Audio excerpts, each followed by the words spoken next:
La sécurité a fait sa mutation, passer du positionnement de gatekeeper à business enabler. Avant, les sécurités, c'est les gens qui disent non. Mais en fait, on a réalisé qu'on n'est pas là pour dire non, mais on n'est pas là pour dire oui non plus.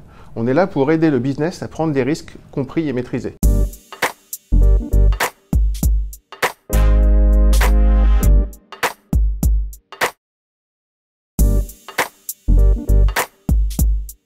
Bonjour, je suis François-Xavier Vincent, je suis le CISO et DPO de WhoDrive, c'est-à-dire que je suis directeur cybersécurité et responsable des aspects vie privée de l'entreprise. WhoDrive, c'est un fournisseur de services SaaS dans le cloud, une société qui fournit des solutions de travail collaboratif et de partage d'informations sensibles.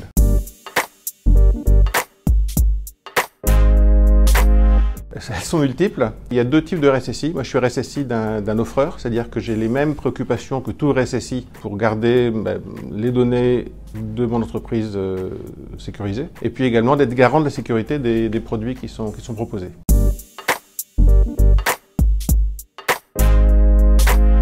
Les menaces à la mode, c'est tout ce qui est les ransomware. Tout le monde a entendu parler de ransomware et des plus grands noms se sont fait piéger. Nous, on a mis en place, un peu au début des campagnes Emotet 2019, de l'EDR. EDR, c'est quoi? Ce Endpoint Detection and Response. C'est la version suivante après l'antivirus. L'antivirus, c'est basé sur des signatures, ça reste indispensable, ça permet d'identifier des menaces connues. L'EDR est plus complète ça par une approche comportementale, avec comme dit le marketing, un peu d'IA, qui permet d'identifier des comportements suspects et en fonction des règles qu'on a mis en place, de les bloquer, d'alerter et d'éviter ce genre d'incidents qui peuvent être très pénibles.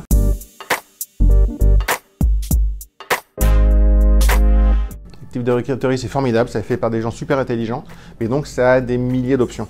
Et même les gens très experts des Active Directory ne l'ont pas forcément configuré au mieux de sa forme, c'est-à-dire de manière à ce qu'il ne soit pas assez facilement attaquable. Et là, ça c'est un vrai sujet, car on sait que si on prend la main sur Active Directory, tout ce que je vous ai dit sur les EDR, les filtrages email, etc., ça peut être désinstallé, ça peut être perverti, corrompu, parce que justement quand on a la main sur Active Directory, on a la main sur l'ensemble du système d'information.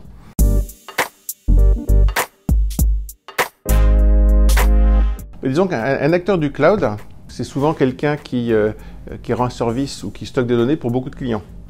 Donc il y a une accumulation de valeurs potentielles pour des attaquants qui font qu'il peut être particulièrement visé. Donc il a particulièrement besoin de pouvoir détecter ces menaces, ces attaques potentielles et d'y répondre.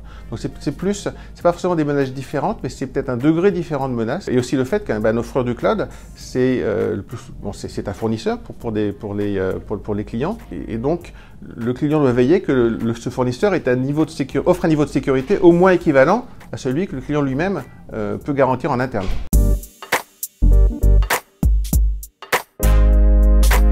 Je parlais tout à l'heure de l'EDR, de l'Endpoint Detection and Response.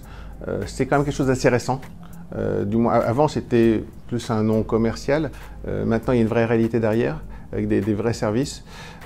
Ça a vraiment changé le jeu. Ça a vraiment permis d'éviter pour nous les plus grosses attaques. Ça et également tout ce qui est au niveau du filtrage email.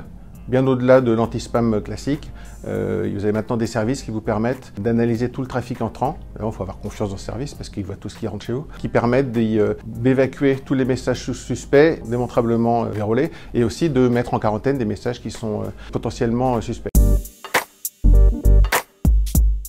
Je crois qu'il y a eu une vraie évolution, à la fois au sein même des équipes sécurité, mais aussi de leur perception et leur positionnement. La sécurité a fait sa mutation, passer du positionnement de gatekeeper, comme on disait, à business enabler.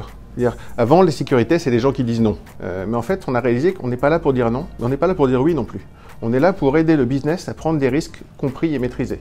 Pas uniquement basé sur combien ça va me coûter. Et ça, quand on a fait cette sorte de révolution culturelle, soi-même déjà, ça permettait de montrer une autre valeur de la sécurité, qui n'est pas juste un mal nécessaire, mais quelque chose qui permet de prendre des risques de manière consciente et maîtrisée.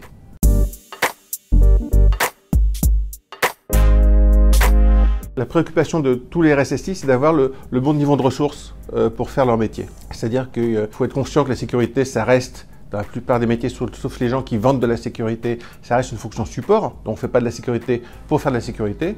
On le fait pour permettre au business de prendre des risques de bon niveau de risque, les risques connus, mais ça reste une fonction support et il faut donc ce que j'appelle le juste niveau de sécurité. Je suis pour une sécurité frugale, parce que c'est souvent un centre de coût, même si dans beaucoup de métiers maintenant, on peut voir que c'est aussi quelque part un apporteur d'affaires, parce que ça apporte de la confiance aux employés et aux clients. Voilà, mais il faut une sécurité frugale sans être famélique. Et c'est là la négociation qu'il y a souvent avec le top management.